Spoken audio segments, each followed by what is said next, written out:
Oh dear. Welcome back to the channel, everyone. Back in the man cave in the English Riviera.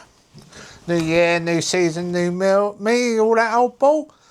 So today we're going to have a look at a siren. Part of my collection. And I hope you enjoyed the IKS bunker man cave with his little museum. It's still in the making, still in the building, still collecting. So hopefully when I go back to Landscape we'll pop in and see what's new down there. So I hope you enjoyed that. Remember, subscribe, it's free.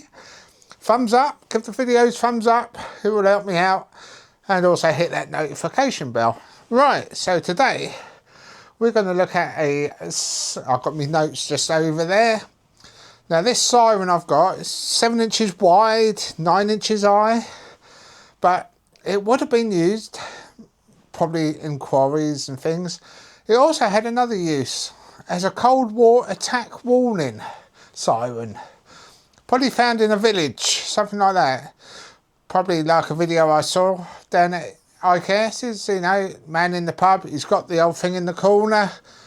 Well, this could have been wired up to it. So it was made in England, UK, Stanmore, by Secomak UK. They've been going for about 95 years. I think they're still going. Up to 125 decibels. Oh, vertical mounting. Designed for outdoor use over a small and medium range. So let's have a look at it. I've got it just here. I'll put it on a bit of wood. Stop it then, but there it is. Oh, there it is.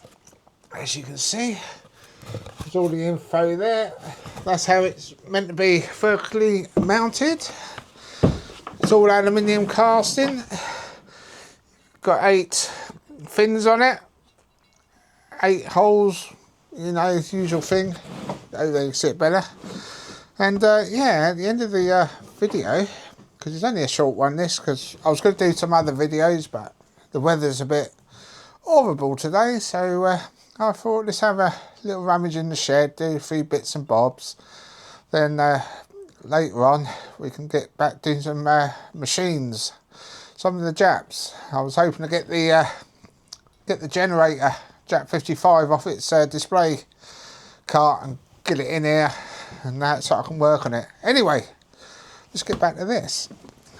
So yeah, it's 240, and this would have been, like I said, using a quarry or somewhere. So they had a few different uses. I think this is from the 70s, this one, possibly 80s. It's a SO3, and but yeah, could be used and can be used as a Cold War warning, attack warning. So it's fairly heavy unit. I've given it a good clean up. I got this last year when I bought the Army Jap 55. The chap said, I might have something you might be interested in. So he come out of this. I said, how much? He said 30 quid. So I said, all right then, 30 quid. So I had it at Trago going off, and yes, it was quite loud there. It made everybody look, because I was sort of alone in the corner. So with that going off, people looked and noticed where I was. Noticed all the flashing lights and things. So yes. So as you can see, it's a nice little unit. 3 feet on it. Hold it down. Like I said, as soon as the attack warning come in, they can press a switch, off it goes. With this one, it's got 15 mins max working, so I suppose it could wind up the engine or something. So yeah, it could go through an attack warning, go for 5-10 minutes, then turn the thing off. So it must have been on some sort of timer or something to make that work. It's 240 volt. Yeah, so it's rating 15 minutes there. There's a 4 slot and a 10 slot, which are other makes of these, basically for factory and quarry work. But this one being the biggest one, this was the universal Cold War one, I should imagine. I couldn't find much online about it, so yeah, it's got this one, a frequency 950 OS, so I don't really know what that means. The serial number on this is 3283. So if anybody in the comments can shed any light on these, let us know. Because one thing I found out there for gas warnings in factories and things like that, they also use them for. But they did make the hand crank World War II, Cold War hand crank sirens, and some of the big electrical ones as well. You know, you had Castle doing it. You also had this company making them. So yeah, and they had a look online, and there's a few of them for sale, but I couldn't find anything like this. All I found was a copy klaxon, and that was £500. But virtually the same thing, but the rotor on this is cast alley. The rotor on the new one is plastic, and I think it's Chinesium. Whereas this one, good old English, made in England. Right, so I'm not going to start waffling on anymore. We're at 6 minutes. I like to make my videos about 8 minutes. There's not a lot more I can really say on it. It's fairly heavy. This comes off. We've got 3 screws there. Undo them. I had to unseize all these, but I've unseized them, took the top off, cleaned out inside, all inside there. There's another few screws around there. Unseized them, took all that out, cleaned it all up. And the question is, do I leave it the same and just do the rotor up, you know, paint it, or just leave it? I think just leave it. I think I've given it a bit of an oily wipe over to protect the aluminium, because it's all aluminium cast. So I reckon we should now plug it in and give it a blast. What do you reckon? I'm in the man cave, so I'm going to do it in here because it's raining out there. So I reckon if I clamp this down, stop it wandering, then I'll set you up, Bella, in a second. There we go. Let's get you around there. There we go. I'll bring you in a bit so you can see it. How's that? So that's what you're here for. Where's my clamp? There we go. Let's get this down.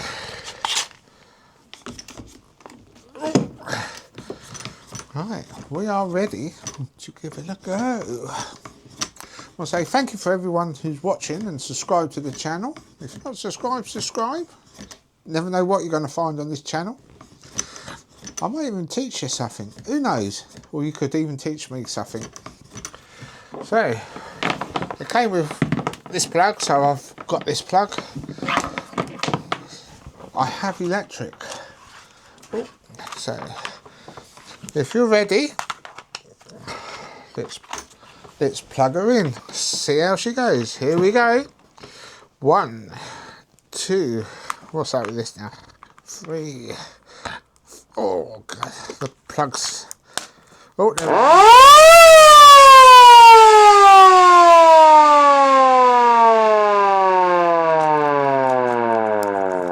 I think my plug's a bit knackered.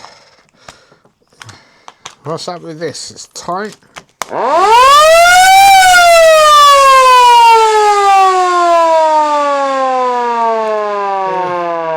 Certainly get some wind off of it, I know that. I'm glad I put it on this board, or otherwise it'd be all over the place. So we'll give it one more go. Once I think my pin's bent on the plug. Not to worry, we can get it in there. Here we go. Oh, no we won't. Yes we are. No we ain't. Yes we are.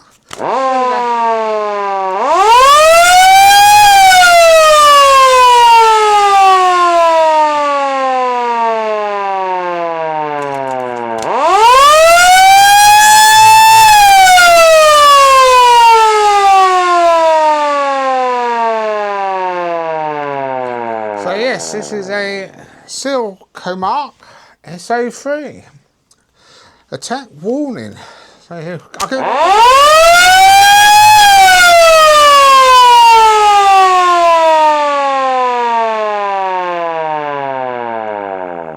And it comes to an end. So yeah, just a mini version of the big ones. So anyway, back over there. Yeah, I've got to put a new plug on this, I think. Pin's bent. So, anyway, I hope you enjoyed this little video. Hopefully we'll see what we have next week. So if you don't want to miss any of these sort of curious things, I've got some live steam coming up. I was rooting around in my loft and I found my old Wilco steam engine and a Mamod. So we'll do a video on them. I've got some other bits and bobs. See the lamp behind me? That hasn't been used for 30-40 years. It's all complete and we're going to have a look at that as well in a future video. Plus the Jap engines and walk behind tractors. So I've got so much to do. Oh, not forgetting the Land Rover. 3 jobs on that. So that's the Freelander 1 TD4. So if you enjoyed this video, please like, subscribe, see if we can get the community together. And remember, I'm also trying to do man cave visits. What's in your man cave? So I like to do a few of them. So we had IKS's as number 1. I've got another one coming up soon. So yes, I will now beg you all goodbye. Have a lovely day. Be safe. Don't get up to anything I wouldn't do. And enjoy yourself. Bye bye. See you all.